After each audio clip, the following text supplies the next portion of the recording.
El día de hoy hablaremos sobre la violencia de género desde la óptica internacional y nacional. Los integrantes del grupo son Omar Suárez, Roxana Castellanos, Vanessa Santamaría, Valentina Villamizar y mi persona, Camila Villamizar.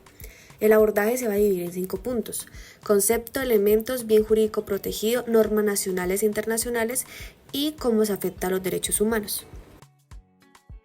En cuanto al concepto de violencia de género, tenemos que a lo largo del tiempo han habido varias organizaciones internacionales, nacionales, como autores que se han referido a esta problemática. No obstante, vamos a mencionar algunos conceptos que a nuestro parecer son más importantes de destacar. Entre ellos está el de Naciones Unidas, el cual nos dice que la violencia de género se refiere a los actos dañinos dirigidos contra una persona o un grupo de personas en razón de su género. Tiene su origen en la desigualdad de género, el abuso de poder y la existencia de normas dañinas. También vamos a contemplar el concepto dado por Nieves Rico, consultora de la Unidad Mujer y Desarrollo de la CEPAL, en un estudio denominado Violencia de Género, un problema de derechos humanos. En este nos dice que se entiende por violencia de género el ejercicio de la violencia que refleja la asimetría existente entre relaciones de poder entre varones y mujeres, y que perpetúa la subordinación y desvalorización de lo femenino frente a lo masculino. Esta se caracteriza por responder al patriarcado como sistema simbólico que determina un conjunto de prácticas cotidianas concretas, que niegan los derechos de las mujeres y reproducen el desequilibrio y la inequidad existentes entre los sexos. La diferencia entre este tipo de violencia y otras formas de agresión y coerción estriba en que en este caso el factor de riesgo de vulnerabilidad es el solo hecho de ser mujer.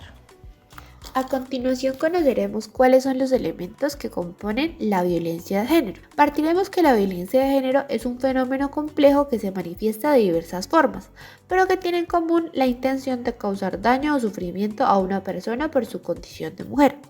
Tenemos 3 elementos, los cuales son el género, el cual nos explica que la violencia de género es una manifestación de las desigualdades entre hombre y mujer, que se basa en la idea de que los hombres son superiores a las mujeres y tienen el derecho a ejercer un control sobre ellas. Vemos el elemento de el poder. La violencia de género es una forma de ejercer el poder sobre la víctima. El agresor ejerce un poder sobre la víctima buscando someterla y controlarla, haciéndola sentir inferior y vulnerable. Y finalmente encontramos el daño, el cual nos explica que se causa un daño físico, tanto un daño psicológico, también puede ser un daño emocional y, ¿por qué no?, un daño sexual del agresor hacia la víctima. También encontramos que existen unos tipos de violencia de género, en los cuales se puede manifestar de diversas formas, en las que se encuentra la violencia física, la cual nos explica que es el uso de la fuerza física para causar un daño a la víctima. Puede incluir golpes, empujones, patadas, quemaduras, estrangulamiento, etc. También está la violencia sexual, que es cualquier acto sexual no consentido. Puede incluir violación, abuso sexual, incesto, acoso sexual y etc. Encontramos la violencia psicológica, que es el uso de palabras o acciones para manipular, controlar o dañar la autoestima de la víctima. Puede incluir amenazas, insultos, humillaciones, hasta el aislamiento. Observamos la violencia económica, que es el control de los recursos económicos de la víctima para limitar su autonomía. Puede incluirle, impedirle trabajar y controlar sus gastos.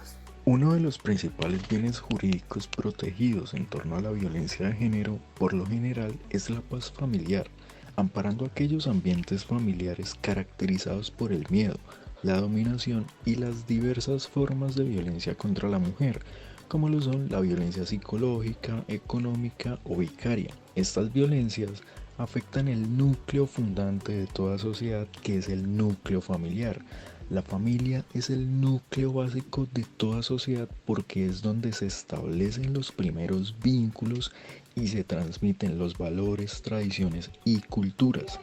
Es en el seno familiar donde los individuos aprenden a relacionarse, a respetar a los demás y a convivir en armonía. Estos elementos son fundamentales para generar la cohesión social, la preservación de la identidad, así como el respeto por los derechos humanos y las libertades individuales de las demás personas.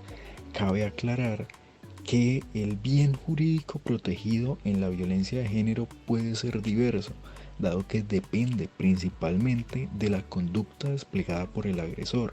En ese sentido, si de violencia física se trata, entonces el bien jurídico protegido será la integridad física.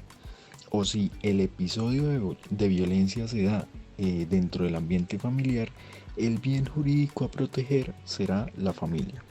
Las normas internacionales y nacionales sobre la violencia de género son un conjunto de leyes, tratados, declaraciones y otros instrumentos que establecen los derechos de las mujeres y las obligaciones de los estados para prevenir, sancionar y erradicar la violencia de género. En las normas internacionales encontramos como primero la Convención sobre la Eliminación de todas las formas de discriminación contra la mujer, conocido como el CEDAW. Esto es un tratado de las Naciones Unidas que fue adoptado en 1979 y prohíbe la discriminación contra las mujeres y promueve también la igualdad de género. Encontramos como segunda medida la Declaración sobre la Eliminación de la Violencia contra la Mujer. Esa es declaración de las Naciones Unidas. Esa fue adoptada en 1993 y establece que la violencia contra la mujer es una violación de los derechos humanos y una forma de discriminación de género. Encontramos el protocolo facultativo de la CEDAW. Este protocolo fue adoptado en 1999 y permite a individuos o grupos presentar quejas al comité de CEDAW si consideran que se ha violado la convención del CEDAW. Encontramos la Convención Interamericana para prevenir, sancionar y erradicar la violación contra la mujer. Es más conocida como la Convención de Belém do Pará. Fue adoptada en 1994 por la Organización de los Estados Americanos, la OEA, y esta convención es un tratado regional que busca abordar y prevenir la violencia de género en América. En particular, las normas internacionales y nacionales sobre la violencia de género contribuyen a las siguientes. Como primera norma, las leyes de violencia de género, que muchos países tienen leyes específicas que abordan la violencia de género, estableciendo como sanciones para agresores y proporcionando protección a las víctimas. Ejemplos que incluye la Ley Integral contra la Violencia de Género en España. Segunda están los planes nacionales de igualdad de género y lucha contra la violencia de género, que en muchos países desarrollan planes y estrategias nacionales para combatir la violencia de género. Están los órganos especializados y los estados tienen la obligación de proteger a las mujeres que son víctimas de estas violencias. Los derechos humanos se ven afectados de manera significativa en situaciones de violencia de género. La violencia de género es una manifestación de la discriminación y desigualdad basada en el género y atenta contra los principios fundamentales de los derechos humanos. Dicho esto, haremos mención de las formas en las que los derechos humanos se ven afectadas por la violencia de género. En primer lugar, tenemos el derecho a la vida. La violencia de género puede poner en peligro la vida de las víctimas. Los abusos físicos y emocionales pueden llevar a las lesiones graves o incluso a la muerte. El derecho a la integridad personal. La violencia de género implica agresiones físicas, sexuales y psicológicas que violan el derecho a la integridad personal de las víctimas. También tenemos el derecho a la igualdad y no discriminación. Es una forma de discriminación basada en el género y viola el derecho a la igualdad de las personas, particularmente las mujeres. El derecho a la libertad y seguridad personal. Las víctimas de la violencia de género pueden vivir con miedo constante y sentir que no tienen libertad ni seguridad personal debido a las amenazas y abusos de sus agresores. Derecho a la justicia y el acceso a la justicia. Con demasiada frecuencia las víctimas de violencia de género enfrentan obstáculos para acceder a la justicia, incluyendo la falta de recursos y la falta de apoyo. Esto sofoca su derecho a buscar reparación y justicia. El derecho a la privacidad. La violencia de género a menudo implica la invasión de la privacidad de las víctimas a través del acoso, la vigilancia y la difusión de información personal sin consentimiento. En conclusión, la violencia de género representa una violación fundamental de los derechos humanos, ya que sofoca los principios de igualdad, no discriminación, integridad personal, libertad, entre otros. Las víctimas de violencia de género, en su mayoría mujeres, enfrentan un grave deterioro de su calidad de vida, con consecuencias físicas, psicológicas y sociales muy devastadoras. Para abordar este problema de manera efectiva, es esencial que los gobiernos, las organizaciones de la sociedad civil y la comunidad internacional trabajen en conjunto para prevenir, sancionar y erradicar la violencia de género. Esto implica implementar políticas y leyes que protejan los derechos de las víctimas, garantizar el acceso a la justicia y servicios de apoyo, educar sobre la igualdad de género y promover una cultura de respeto y dignidad. La promoción y protección de los derechos humanos de todas las personas, sin importar su género, es esencial para contribuir a sociedades justas y libres de la violencia de género. La lucha contra la violencia de género es un compromiso que debe ser asumido por toda la sociedad para garantizar un mundo en el que todas las personas puedan vivir con dignidad, seguridad y respeto por todos sus derechos fundamentales. Muchas gracias por su atención.